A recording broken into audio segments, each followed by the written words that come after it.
Baiklah, yang pertama yakni pengertian jaringan parenkim.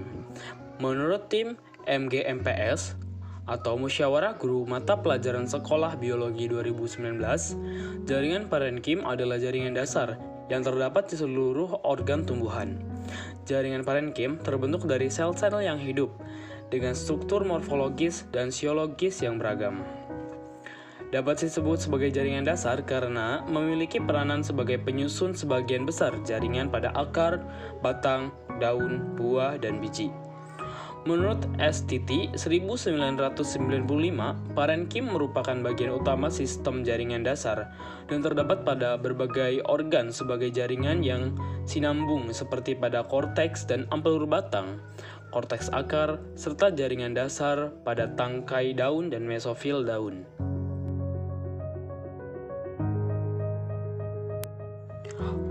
Yang kedua yakni fungsi jaringan parenkim.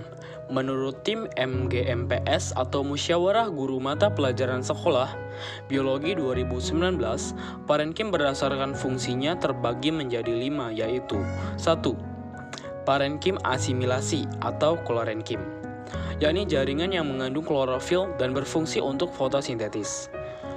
2. Parenkim air, yakni jaringan yang terdapat pada tumbuhan kerofit atau epifit sebagai penimbun atau penyimpan air untuk melewati musim kering. 3. Parenkim penimbun, yakni jaringan yang berfungsi sebagai tempat penyimpanan cadangan makanan. Jaringan ini biasa terdapat pada akar, buah, umbi, dan batang. Makanan tersebut dapat berupa zat-zat padat, tepung, lemak, protein, maupun gula. 4. Parenkim udara atau aerenkim, yakni jaringan yang memiliki ruang antar sel yang berfungsi dalam mengapungkan tumbuhan di air. Hal ini dapat ditemukan pada tangkai daun kana. 5.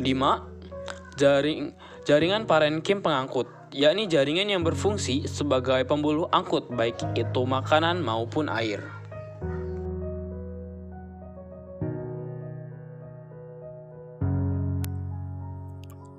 Menurut tim MGMPS Biologi, parenkim berdasarkan bentuknya terbagi menjadi 4, yaitu yang pertama, parenkim palisade.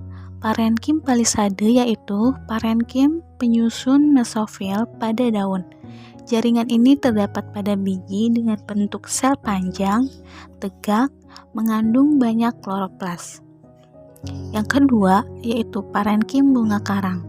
Parenkim bunga karang yaitu jaringan penyusun mesofil daun yang berukuran tidak tetap serta terdapat ruang antar sel. Yang ketiga, yaitu parenkim bintang. Parenkim bintang yaitu jaringan yang dapat ditemukan pada tangkai daun kana sp dengan bentuk seperti bintang yang bersambungan pada bagian ujungnya. Yang keempat, yaitu parenkim lipatan. Parenkim lipatan yaitu jaringan yang dapat dijumpai pada mesofil daun pinus dan padi. Terjadi pelipatan ke arah dalam pada bagian dinding sel dan mengandung banyak kloroplas.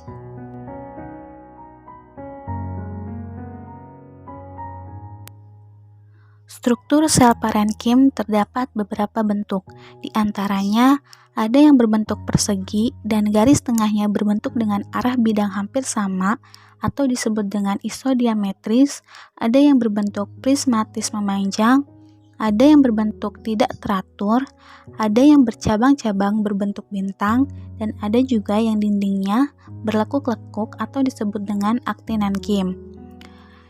Dinding sel pada parenkim biasanya berdinding tipis, bervakuola besar dengan protoplas hidup. Kadang-kadang dijumpai ruang antar sel, bahkan pada organ tertentu ruang antar selnya sangat luas, sehingga dapat diisi udara dan dapat menyebabkan organ menjadi ringan, misalnya pada alat mengapung tumbuhan hidrofit. Pada biji tertentu seperti parenkim endosperm, kurma dan kopi, penebalan dinding selnya sangat tebal, karena dinding sel digunakan sebagai tempat penyimpan cadangan makanan untuk embrio pada waktu berkecambah. Struktur internal pada jaringan parenkim ini beragam sesuai dengan fungsinya. Sel parenkim yang berperan di dalam fotosintesis itu mengandung kloroplas serta membentuk jaringan klorenkim, yakni pada mesofil daun, korteks batang, serta juga empulur. Sel parenkim ini juga dapat berperan dalam menyimpan cadangan makanan berupa larutan dalam vakuola, yaitu seperti gula yang terlarut, serta senyawa N dalam akar beta vulgaris. Yang kedua yaitu cairan dalam plasma, yaitu protein dan minyak dalam endosperm Bigiricunus communis. Yang ketiga yaitu kristal, yaitu contohnya pati dalam endosperm, kotiledon, umbi, dan buah. Isi sel parenkim tergantung pada aktivitas selnya. Selain berisi kloroplas, juga berisi kristal, tanin, minyak, dan hasil sekresi lain seperti amilum dan aleuron. Pada tempat tertentu, sel parenkim mengandung kloroplas sehingga dapat berasimilasi yang disebut dengan kolenkim.